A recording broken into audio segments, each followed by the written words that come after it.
Callum Reese sat down at table 7 at exactly 7 o'clock on a Friday evening, the same chair, the same side facing the window, and asked for 2 glasses of water, though he was alone. Frances brought the second glass without being asked.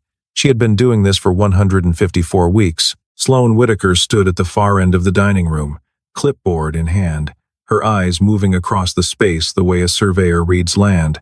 They stopped at table 7.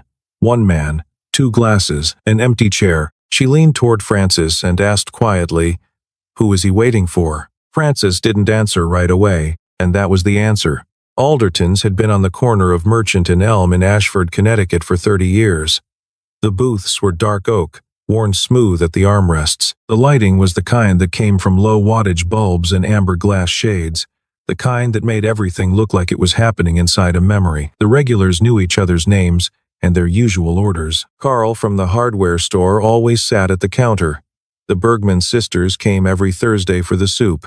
Nobody rushed, and nobody expected you to. It was not a profitable restaurant. Sloane Whitaker had known this before she walked through the door.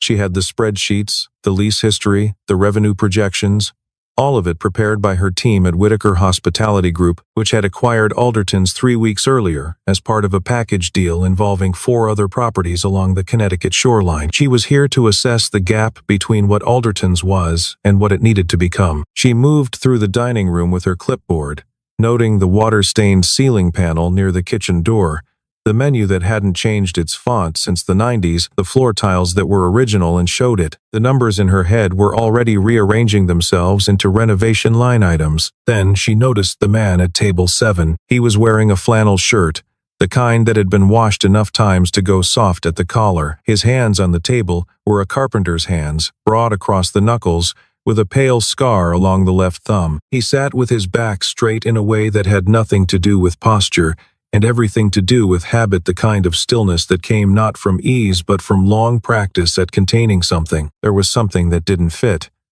Sloane was good at reading rooms, and better at reading people, and this man produced a slight, unresolvable friction in her reading. She moved on. Frances Alderton, the owner, 68 years old, white hair pinned back, moving between tables like she'd been doing it since before Sloane was born, paused beside Sloane near the kitchen pass-through, and introduced them in the way that small towns introduce people. Briefly, without ceremony, "Callum Reese," Frances said in his direction. He looked up. He nodded once at Sloane, polite and complete. Then he looked back at his menu. Sloane waited for something more. A comment about the restaurant. A question about the acquisition. Something. People in Ashford had opinions about the sale.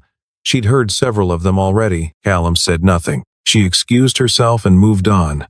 Later, after he had eaten and the plate was cleared, she found Frances refilling coffee at the counter and asked about him. "He reserves that table every week," Frances said. "Has for 3 years, every Friday." "Does he always come alone?" Frances set the coffee pot down. "Mostly." Sloane waited for more. Frances moved to another table. Near the end of the evening, Sloane was reviewing notes near the hostess stand when she saw Callum stop at the register to pay.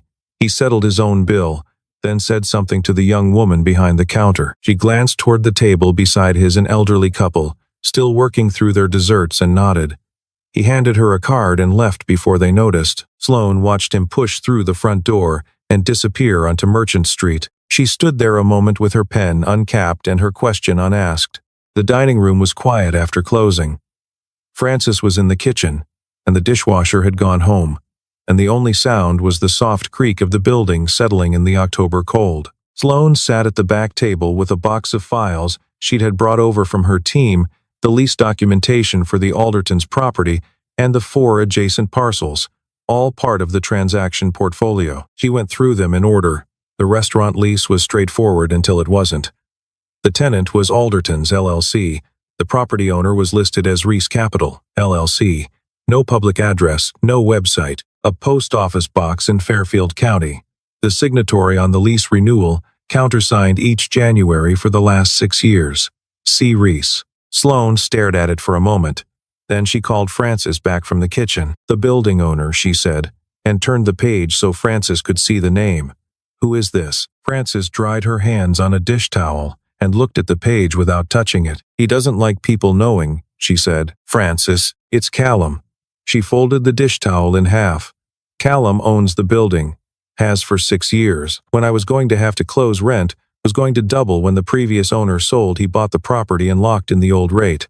Never raised it once. Only condition was that nobody was supposed to know his name was attached to it. Sloane set the file down. Callum Reese, who sat at table 7 every Friday in a worn flannel shirt, who paid for strangers' dinners without announcing it, who nodded once at the new CEO, and went back to his menu. Callum Reese had been quietly subsidizing this restaurant for 6 years, and Sloane's company had just purchased it without knowing who actually held the building underneath it. There's more, Frances said, and she sat down across from Sloane, something she rarely did with anyone. Mara, his wife, she worked here. Before they were married, she waitressed here. Table 7 was where they had their first dinner together. After her shift one night, he was there fixing the back booth. A pause. It was their table. Right up until she got sick, the last time she came in, they sat there together. 2 months before she passed, Sloane looked across the empty dining room at table 7. The 2 chairs. The window. He has a daughter, Frances added. Nora. She's 9. He raises her on his own. The lights over the tables buzzed softly. Sloane stayed where she was for a long time. The next morning, she found an email from Derek Voss waiting for her. Derek was the CFO of Whitaker Hospitality Group, sharp in the way that people who track every dollar are sharp, with the accompanying implication that anyone who didn't track every dollar was soft. The subject line was, Ashford lease, immediate action needed. The email was 3 paragraphs. The first established that the current lease agreement on the Aldertons property was well below market rate. The second calculated what the group was leaving on the table annually by not renegotiating. The third recommended that she initiate contact with the property owner immediately to explore a revised agreement. We're leaving money on the table, Derek had written, which Sloane noted was the kind of phrase that people used when they hadn't looked at what was actually on it. She didn't reply. She closed her laptop and looked out the window of her rented office and thought about a man who sat alone at the same table every Friday and ordered 2 glasses of water. She knew his name now. She told herself she was going back for professional reasons. It was the following Friday, and she had legitimate things to discuss with Frances about the renovation timeline, and Aldertons was where Frances could be found on Friday evenings, and it was simply efficient to combine the two. This was the argument she made to herself in the car on the way over, and she was good at arguments, and she almost believed it. Callum was already at table 7 when she arrived. He had a glass of water in front of him and a second one across from him, untouched. He was reading something on his phone, unhurried. Sloane walked toward him. She wasn't sure, until she was standing beside the empty chair, that she was going to sit down. Then she sat down. "May I?" she asked. He looked up. He considered her for exactly 1 second. "You already did." It wasn't unfriendly. It was simply accurate. She set her bag on the floor and looked around the restaurant to give her hand something to do. "How long have you lived in Ashford?" "Long time." "Did you grow up here?" "No." "Where'd you grow up?" "Vermont." She waited. He didn't add anything. Sloane Whitaker had been in rooms full of very powerful people who talked too much because silence made them nervous. She had learned to use silence as a tool. She had never before encountered someone who simply didn't seem to notice it. "What brought you to Ashford?" she asked. He looked up from the table. Something in his expression shifted a minor rearrangement, like a door opening slightly and then not. "Work, originally." "What kind of work?" "Different kinds." She held back a smile. It felt somehow like losing a small contest, and she didn't entirely mind. "You're not much of a talker." "No," he agreed. She watched him. "Can I ask you something?" "You've been asking me things." "Fair enough." She paused. "Are you here for business or curiosity?" He tilted his head slightly. "I was going to ask you the same thing." She opened her mouth and closed it. In the last 4 years, she had given over 700 presentations to boards, investors, and municipal planning committees. She was not, as a rule, caught without a prepared answer. She was caught now. His phone lit up on the table. He glanced at it. The stillness that had held his face together for the last 20 minutes shifted, softened in a way that was unmistakable. Not relaxation, but something more particular, the specific softening of a face that belongs to someone who loves a child. He typed a quick reply, set the phone face down. "Your daughter?" Sloane asked. He looked at her. "Babysitter. Checking in." He said it without elaboration, but the brief softness hadn't entirely left his face. 20 minutes later, he excused himself, saying he needed to get home. He said it simply, no apology, no performance of regret. He left a 20 on the table that was more than he owed, and he walked out. Sloane looked at the 2 glasses of water left behind, one that he'd drunk from, and one that he hadn't. She sat with them for a while. She had been asking herself, she realized, the wrong question all week. She had been asking, who was he waiting for? But she understood now, watching the second glass of water that nobody was ever going to drink, that waiting was not quite the right word. He wasn't waiting for anyone. He was keeping a place for someone. There was a difference. She wasn't sure she could explain it, but she felt it clearly. Sitting alone at a table set for 2, Derek Voss arrived in Ashford on a Tuesday. Without telling Sloane he was coming, she found out on Wednesday when her assistant mentioned that the CFO had used the company card at a hotel on Post Road. By then, Derek had already spent an afternoon with a local real estate attorney named Garvey, whose office was 2 blocks from Alderton's and whose specialty was commercial property disputes. Sloane knew Garvey's name from the acquisition paperwork. She called him. Garvey was professionally pleasant and told her nothing specific, but the things he declined to be specific about were specific enough. Derek was looking at the transaction structure, specifically whether the lease agreement on the Alderton's building, signed between Alderton's LLC and Reese Capital LLC, had been properly incorporated into the acquisition filing, or whether it existed as a separate agreement that could be renegotiated or terminated independent of the restaurant sale. If the building owner wasn't bound by the acquisition, he could be approached directly. Derek had known who C. Reese was. Sloane understood this when she reviewed the timeline. He hadn't come to Ashford to investigate, he'd come because he'd already investigated, and he wanted the meeting with Garvey on record before Sloane had a chance to move first. That same week, she ran into Callum at a coffee shop called Burr Mill, 3 blocks from a residential renovation project he was apparently working on. He was at the counter in paint-dusted work pants, waiting for an order.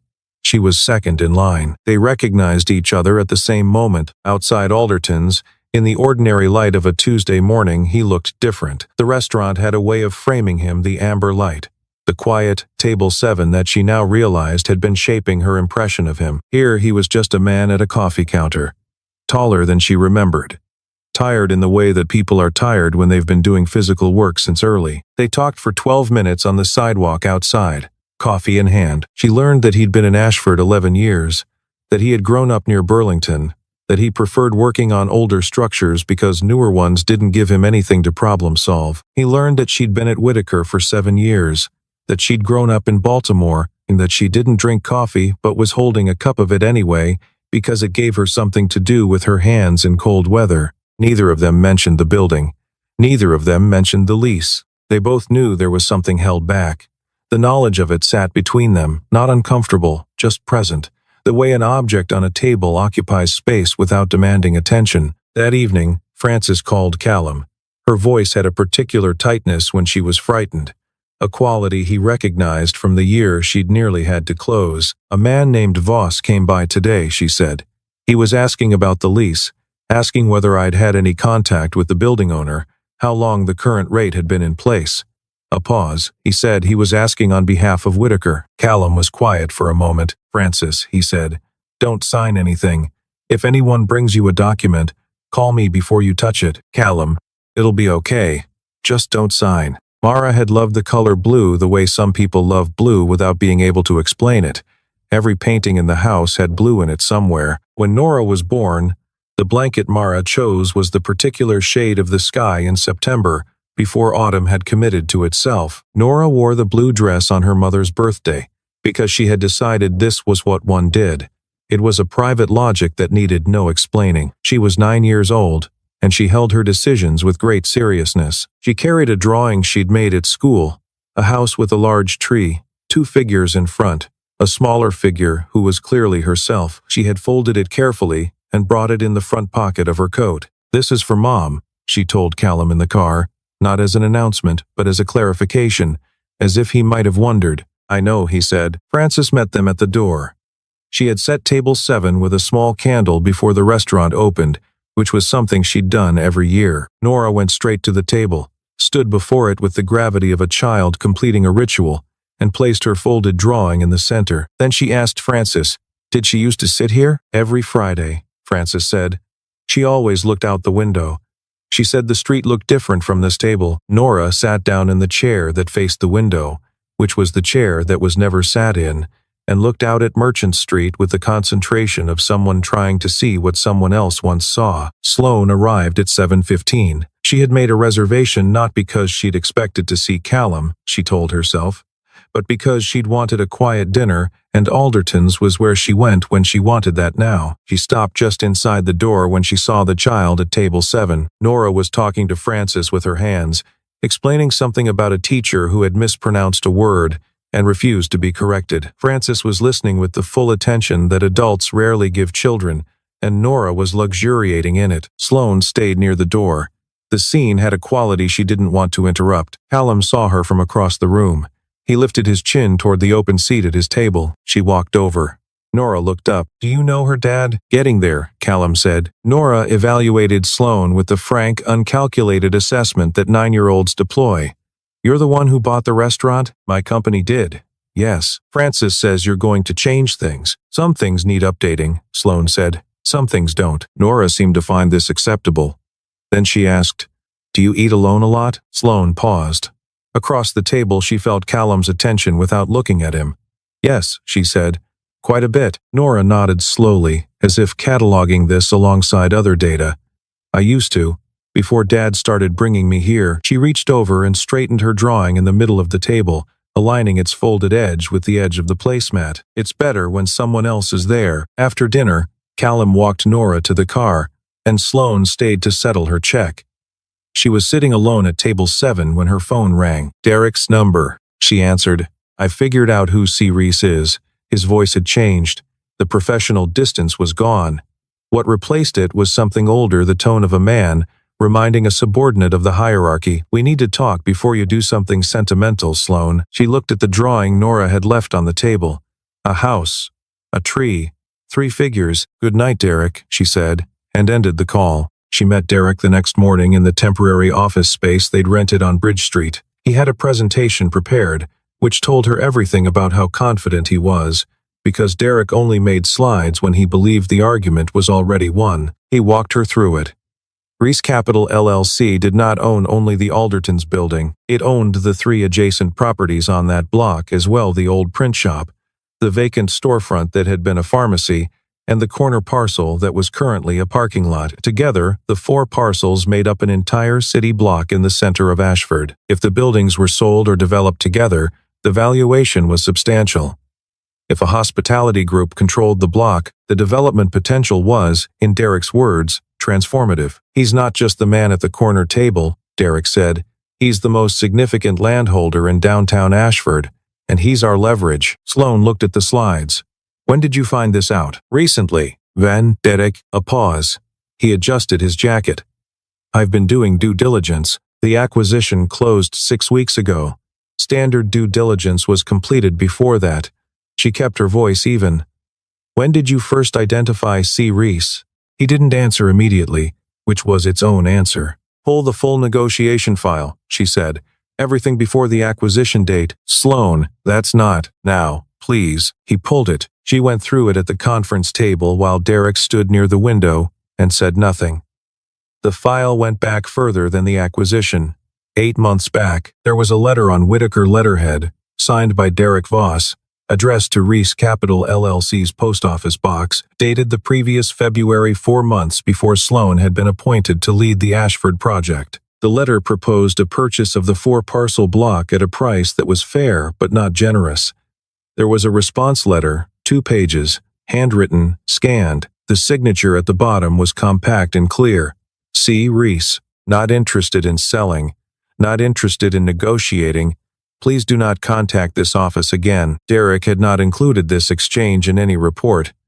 He had not disclosed it during the acquisition process. He had not mentioned it when Sloane was appointed, when the purchase closed, when she traveled to Ashford to begin the integration. He had come to Ashford now not because he'd learned something new. He'd come because Sloane was getting close to Callum Reese, and if those two had a real conversation, The hidden file would surface on its own. Sloane closed the folder. She stood.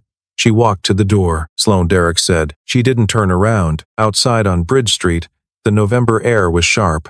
She walked for a while without direction, hands in her coat pockets. She had built a career on seeing clearly and moving efficiently. She had been walking through this situation with partial information for weeks, and she understood now that part of what had made it partial was herself, the thing she hadn't wanted to look at directly. That evening she drove to the east end of Ashford where the renovation project was. She didn't get out of the car. The workshop lights were on, a warm gold rectangle against the dark. She could see the shape of him through the window, moving lumber, unhurried, alone. She sat for a while, then she drove back. She arrived at Alderton's before him that Friday. She had told herself on the way over that she would take her usual table being, in the 3 weeks she'd been coming regularly, any table that wasn't table 7. She walked past 2 available four-tops. She sat down at table 7, on the side facing away from the window. She didn't think about which side that was until she was already sitting. Francis came out of the kitchen, saw her, and set down a glass of water across from her without a word. Callum came in at 7:04.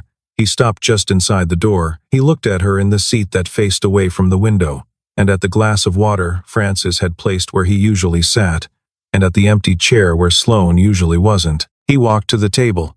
He sat down across from her, which was to say, he sat in her chair, and she was sitting in Mara's chair, and neither of them said anything about it. "I know you're C. Reese," she said.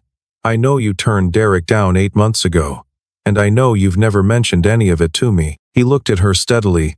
"Are you here to negotiate, or to ask why?" She had her answer ready this time, because she'd been asking herself the question all week.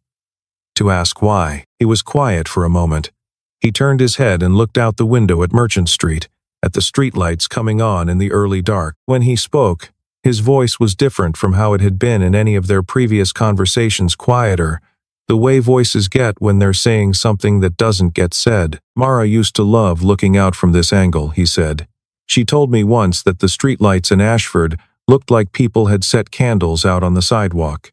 He stopped. Outside, the lights held. "I'm not selling because this is the last place where everything is still the way it was. The table, the light, the way Francis moves around the room. I can come here and it's still the same year. For a little while." A pause. "I know that sounds—" "No," Sloane said.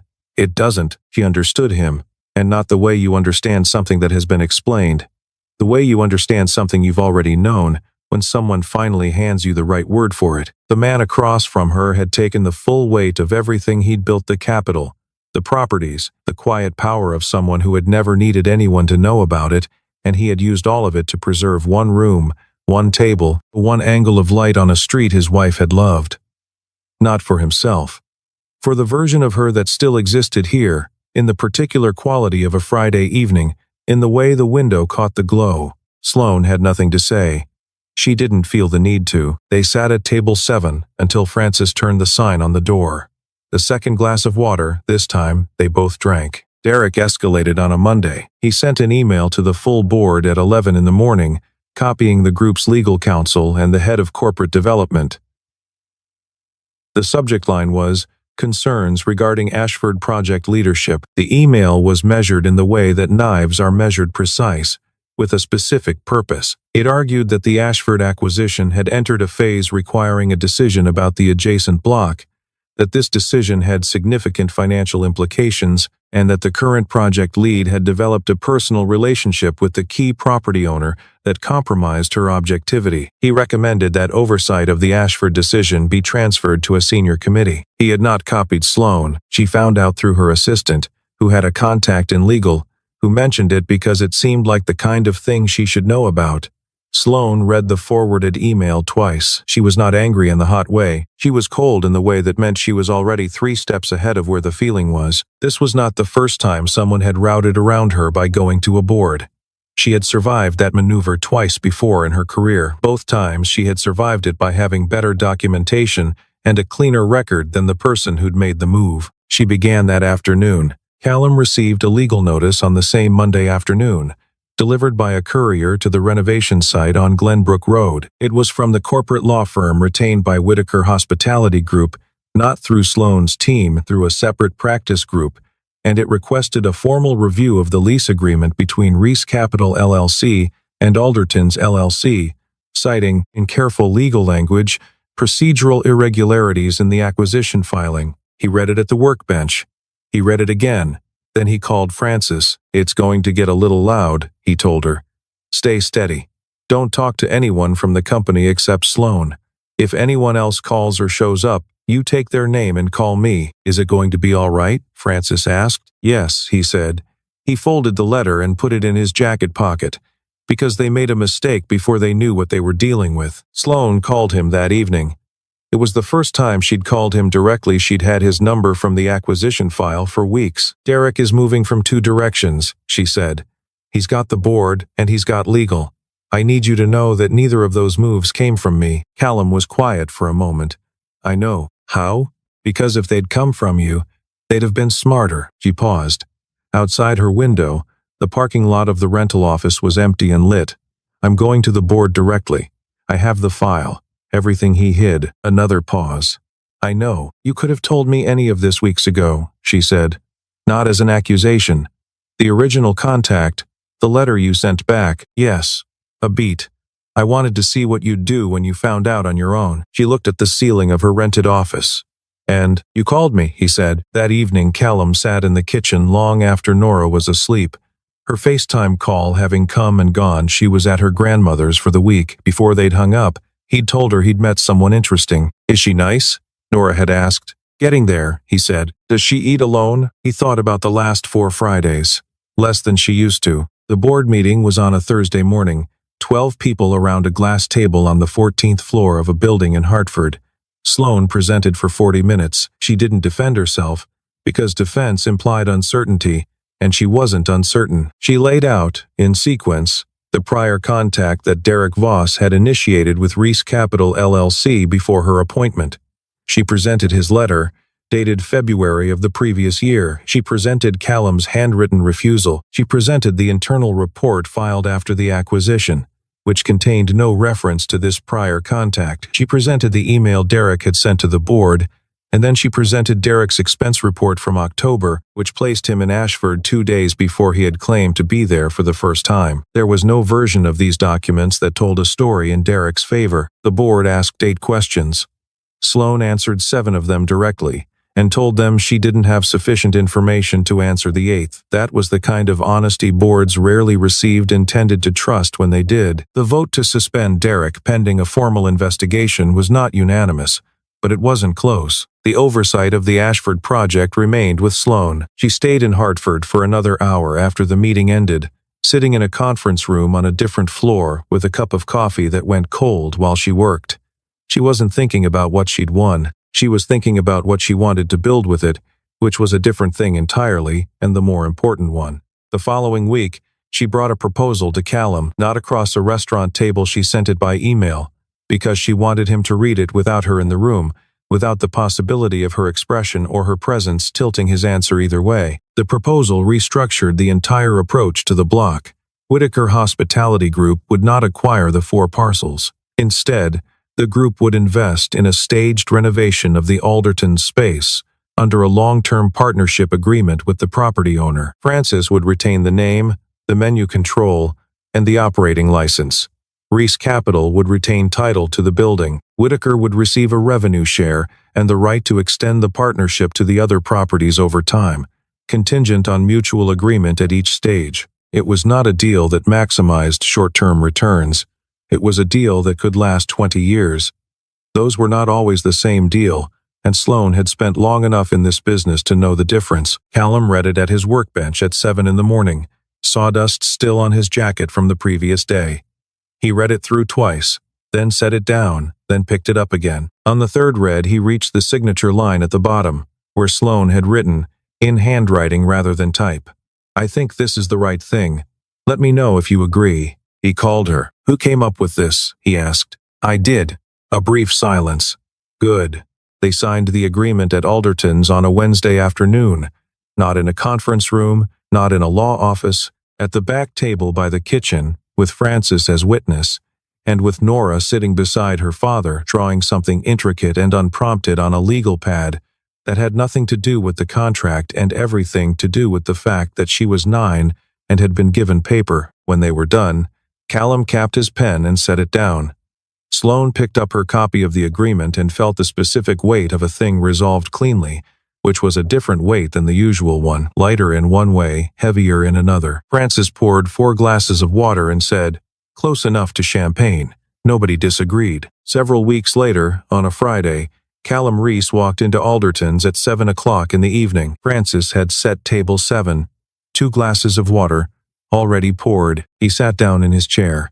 He looked out the window at Merchant Street, at the early December dark and the streetlights beginning to reflect on the wet pavement. Francis disappeared into the kitchen without a word. Sloane arrived at 5 minutes past 7. She was still in her coat when she sat down across from him in the chair that faced away from the window, which was Mara's chair, which had been Mara's chair for years and would continue to be. She didn't excuse herself for being late. She didn't ask if it was all right to sit there. She sat the way that people sit in places that have started to feel like theirs. Callum slid the second glass of water across the table to her. She took it. They ordered. The conversation moved the way. Conversations move when there is nothing left to perform. Slowly, comfortably, circling around small things. Nora's latest grievance with long division, whether Ashford would get real snow before Christmas or just the gray slush that didn't count. Francis and her refusal to replace the coffee machine, which was original to the restaurant and produced coffee with the disposition of something that resented being woken up. They didn't talk about the agreement. They didn't talk about Derek. They didn't talk about Mara. Near the end of the meal, a light rain started against the window. The streetlights refracted through the water on the glass, softening, spreading. Sloane looked at it for a moment. "It looks like people put candles out on the sidewalk," she said quietly. She hadn't meant to say it to him exactly. It had come out as an observation, low-voiced, half to herself. Callum didn't look at the window. He looked at her. The expression on his face was not easy to name. It was the face of a man who had been keeping something intact for a long time, carefully, against the ordinary forces of time and change and forgetting, and who had just found, without having looked for it, that the keeping had made room for something he hadn't planned on. He didn't say anything. Francis came out from the kitchen to turn off the lights in the main dining room, leaving only the candles on the tables burning. She saw the 2 of them at table 7 and went back through the kitchen door without a sound. She had set that table for grief for 3 years. She did not know exactly what it was set for now, but she knew that it was set for 2, and that both seats were filled, and that the second glass of water had been drunk. Some tables are set for grief, and some mornings, without announcement, they become something else entirely, not a replacement, but a continuation, in a direction no one planned and no one can name yet, only feel, the way you feel warmth before you see the fire.